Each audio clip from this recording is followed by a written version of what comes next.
रुपेश सिंह हत्याकांड के बाद जिस तरीके से पटना पुलिस ने रुपेश सिंह की हत्या को रोड रेस की घटना बताई, साथ ही साथ पटना के एसएसपी और पटना पुलिस प्रशासन के द्वारा मीडिया के सामने उस आरोपी को खड़ा किया गया जिसने ये घटना को अंजाम दिया था और साथ ही साथ जिसने गोली चलाई थी, वो एक अपराधी को पटना पुलिस ने मीडिया के सामने रखा और साथ ही साथ अन्य अपराधियों को की जल्द पकड़े जाने की बात कही है। लेकिन उसके बाद से बिहार में जो माहौल है वो काफ़ी गर्मा चुका है।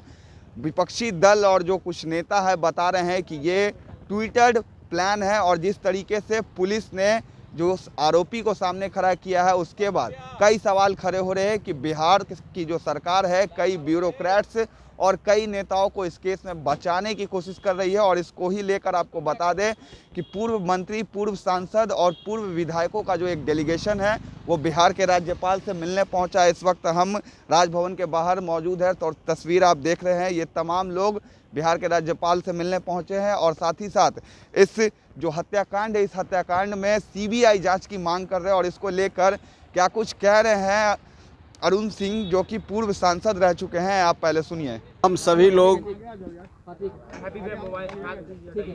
पूर्व मंत्री सुरेश शर्मा, पूर्व मंत्री अजीत जी, अवनीश बाबू ढाका विधायक, हम बीना शाही जी, सब लोग हम लोग रामजतन बाबू के नेतृत्व में वहाँ गए थे और डे फर्स्ट से हम लोग इस पर दृष्टि रखे हुए हैं। इस राज्य में सरकार बनने के बाद कई महत्वपूर्ण हत्याएं हुई। हत्या सब कुछ सरकार अक्षम है किसी भी कांड के उद्भेदन में, चाहे वो मुजफ्फरपुर की घटना हुई हो, मधुबनी की घटना हुई हो,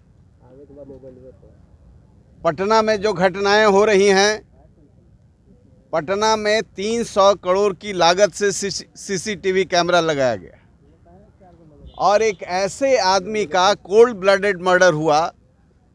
इस रहस्य को जानने के लिए हम सभी लोग उत्सुक हैं और पूरा बिहार का लोग उत्सुक है। लेकिन सरकार जो मुख्य कर्ता है, जो इसमें मुख्य मुजरिम है, उसे बचाने की साजिश प्रथम दिन से कर रहा है, ऐसा स्पष्ट है। और कल जो उद्भेदन का, नाटकीय उद्भेदन का जो रहस्योद्घाटन हुआ, उसके बाद रुपेश के परिवार और परिजन, उनके शुभचिंतक और जो क्राइम विरोधी मानसिकता के लोग हैं, सब लोग आश्चर्यचकित हैं कि सरकार आखिर चाहती क्या है। जहां सीसीटीवी कैमरा पर 300 करोड़ रुपया लगाया गया, यह कैमरा क्या करता है और वहां क्यों नहीं लगा हुआ था। ये एयरपोर्ट से लेकर के उसके घर तक, ये तो एक वीवीआईपी जोन है और ये इतने महत्वपूर्ण जगह में यदि कैमरा इनका फंक्शनल होता तो असल ये है कि जिसको ये लोग चाहते हैं कि सुरक्षित रहे वो सुरक्षित रहते हैं और जो असुरक्षित है वो असुरक्षित है। इसलिए महामहिम राज्यपाल जी से हम लोगों ने अनुरोध किया है कि आज जो अराजक स्थिति है राज्य की, कानून व्यवस्था बिल्कुल ध्वस्त है, इसमें इस सरकार के पुलिस प्रशासन से, चूँकि उसको फ्री हैंड काम करने नहीं दिया जाता है, एक अन्य मार्ग से संचालित होता है, कौन सा अपराधी पकड़ा जाए, किसको, निर्दोष को कहाँ फंसाया जाए, ये साजिश चलती है। कल जो उद्भेदन हुआ और एसपी के, सीनियर एसपी के सामने जो वो कह रहा था, जो साहब कहते हैं वो सही है, यानी वो कमिट भी नहीं कर रहा है, ऐसा लग रहा है कि बिल्कुल उससे कहवाया जा रहा है। इतनी बड़ी घटना, और जो कोई क्रिमिनल के साथ होता, कभी रोड रेस की घटना बिहार में जो होता है, एक दो वो आमने सामने टकराहट होती है, कहीं इसकी कोई चर्चा भी नहीं, किसी अखबार में चर्चा नहीं, रोड रेस की कहानी बना दी गई।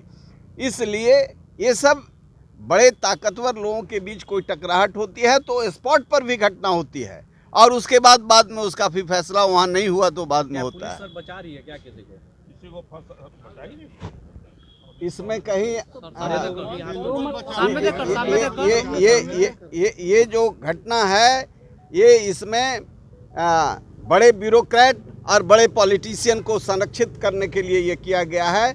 ये कॉन्ट्रैक्ट किलर जो पुलिस ने शुरू में कहा कि कॉन्ट्रैक्ट किलर का प्रयोग किया गया है, वो सही है और उसके हिसाब से इन लोगों से ये उम्मीद नहीं की जा सकती। इसको सीबीआई से इसकी जांच कराना।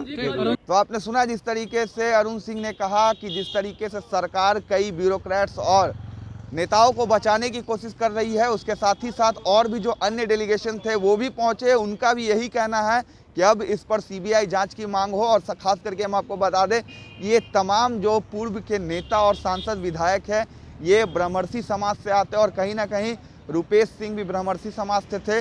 तो अब जो आवाज़ है वो काफ़ी तेज हो रही है और इसमें और भी अन्य लोग क्या कुछ कह रहे हैं, आप सुनिए।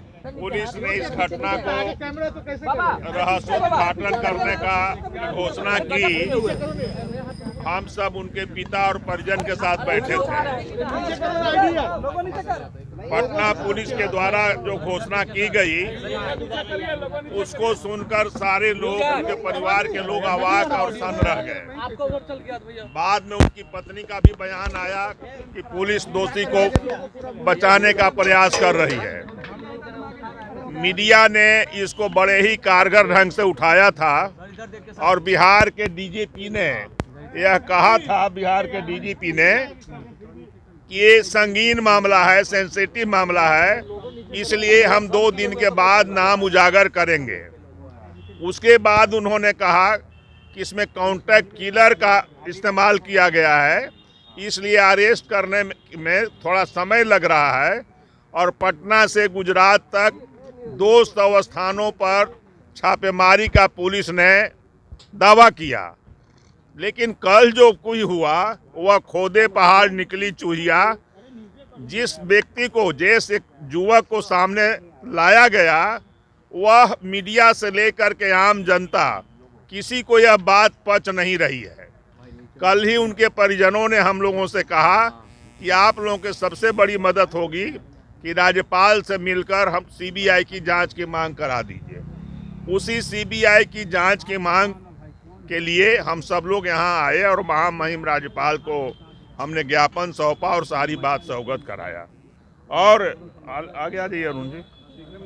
और बाकी जो बातें हैं, हम लोग के और साथी हैं, आपको बताएंगे। बताइए।